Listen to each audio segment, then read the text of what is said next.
17 বছর খোঁজ নেয়, 24 বছর খোঁজ নেয়, 40 বছরে খোঁজ নাই, হঠাৎ করে এসা বিএনপি হয়ে গেলাম, তাদেরকে খুব পাত্তা না দিলেই তো হলো। বিএনপির এখন যত নেতাকর্মী দেখা যায়, আগে কিন্তু বিগত আন্দোলনগুলোর সময় অনেকেই আছেন যে সেই সময় তারা প্রকাশ্যে রাজনীতিতে আসেন নাই। 5ই আগস্টের পরে যেটা দেখা যাচ্ছে যে you are talking about hybrid, যে যার মতো করে হাইব্রিড, এটা আপনাদের রাজনৈতিক ভাষা আমি বলতে চাই না, তো অনেকে আসছেন এখন দলে ভিড় করছেন। নেতায় যেমন গতকালও একজন যুবদল নেতা বলেছেন যে এখন বিএনপি সমাবেশ করবে, সে সমাবেশ করার জায়গা ঢাকায় নাই। তার মানে এত নেতাকর্মীরা আসলো, আপনি যেটাকে হাইব্রিড বলছেন, এতে করে যারা পরীক্ষিত নেতাকর্মী, যারা ত্যাগী নেতাকর্মী, তারা কি হতাশ হচ্ছেন? কোনো কোনো ক্ষেত্রে হতাশ হচ্ছেন হয়তো, হয়তো আমি জানি না এক্স্যাক্টলি। একটা হচ্ছে হতাশ অর্থে কিছু নাই, তবে এটা ঠিক যে আপনি যে যাদের কথা বলেন, দ্য পিপল হু আর ফ্লকিং, যারা ভিড় করছেন, যাদেরকে গত 17 বছর দেখা যায়নি অথবা রাজনীতি বিযুক্ত ছিলেন, কোনো কালে কারোর সাথে একটা ফটো ছিল। হ্যাঁ, আমি আপনাকে একটা ছোট্ট ঘটনা বলি, নামটা বলবো না। কোনো একটা সরকারি অনুষ্ঠানে একজন সচিব, তিনি আমাকে এসে তার মোবাইল থেকে আজ থেকে 40-45 বছর আগের একটি ছবি বের করলেন, যে আমি একটি কলেজের ছাত্রদলের প্রেসিডেন্ট হিসেবে বক্তৃতা করছিলাম, তিনি আমার পেছনে দাঁড়িয়েছিলেন। এই 40 বছর লোকটি ঘুমিয়েছিল, কোনোদিন আমাকে একটা হ্যালো করে নাই। অনেক সচিবদেরকে দেখতাম, আমাকে দেখলে এড়িয়ে যেত, হ্যালো বলতো না, মনে করতো ওখানে আবার গোয়েন্দা সংস্থার লোকজন যদি আবার তারে দেখে আমার সাথে হ্যান্ডশেক করছে, তো তাদের চাকরিতে সমস্যা হতে পারে। এখন আবার সেই লোকগুলো যখন এসে সম্পর্ক ঝালাই করে বলে, অবশ্য আমি তো ওই প্রকৃতির লোক না, আমার কাছে ঝালাই মালাই করে কোনো লাভ হবে না, কারণ আমি তৈলাক্ত হই না।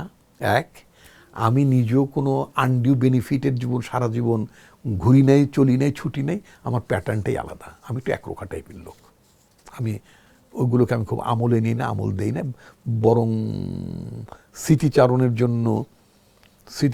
জন্য মানে ভবিষ্যতে যদি বই ঠই লিখি, এগুলো চমৎকার একটা চ্যাপ্টার হতে পারে।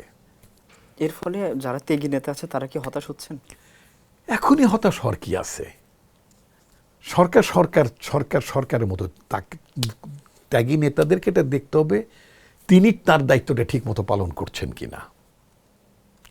আর যারা আপনি যাদেরকে বলছেন, মানে যাদেরকে রাজনৈতিক ভাষা হাইব্রিড বলা হয়, রাজনৈতিক দলের দায়িত্ব হবে, যারা নেতৃত্বের কাঠামোতে যারা থাকবেন তাদের দায়িত্ব হবে নিঃসন্দেহে পার্টির কাঠামোতে ওই লোকগুলোকে হঠাৎ যারা এসে, ওই যে ইন্ডিয়ান একটা সিনেমা ছিল, আমি প্রায় বিভিন্ন টকশোতে সিনেমার নামটা বলি, সেটা রাজু বান গায়ে জেন্টলম্যান।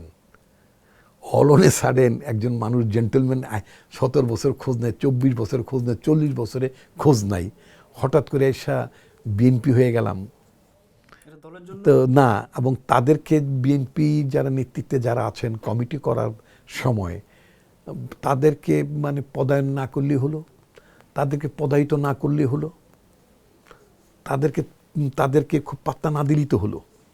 এটা শুধু ওরা না, to tell you very frankly, আত্মীয় স্বজনদের মধ্যে কেউ আছে, তারা মানে উল্টো তাদেরই কমপ্লেন যে তাদের অমুকে খোঁজ নেয়। তখন আমি সেদিন আমার এক আত্মীয়কে বললাম যে আমি যে অনেক রাত পালিয়ে থাকতাম, পরিবার থেকে বিযুক্ত থাকতাম, আউট অফ ফ্যামিলি ছিলাম, জেলে ছিলাম, তুমি কি কখন আমার পরিবারকে একটা ফোন করে জিজ্ঞেস করেছো যে ভাই বা মানে সম্পর্কে যাই হই, কেউ মামা বা চাচা হোয়াট এভার, উনি যে মানে এখন পালিয়ে থাকছে বা জেলে আছে, আপনাদের কোনো সমস্যা হচ্ছে?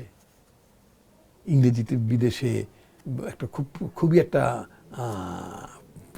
চমৎকার একটা বাক্য আছে, ক্যান আই হেল্প ইউ। আপনি একটা ডেস্কে যাবেন, তারা আপনাকে সরকারি কর্মচারী, আপনি তার দিকে তাকাচ্ছেন, মানে একটা ডেস্কে কিছু বলতে চান, ও আপনাকে জিজ্ঞেস করে can I help you, can I help you, আমি কি আপনাকে কোনো সাহায্য করতে পারি, অর্থাৎ আপনি কি চান। সাহায্য করা মানে টাকা দেওয়া না, সাহায্য করা মানে আপনাকে মানে কোনো উপকার করা।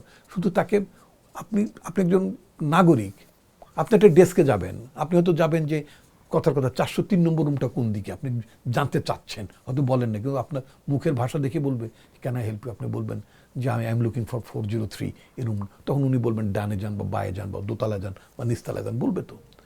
That is the spirit. এটা আমাদের প্রশাসনে নাই, ক্যান আই হেল্প ইউ, এইটা আমাদের পরিবার মানে পরিবার আত্মীয় স্বজনদের মধ্যে ক্যান আই হেল্প ইউ অ্যাটিটিউডও নাই, দলের মধ্যেও খুব কম। তো এইটা একটা নতুন সংস্কৃতি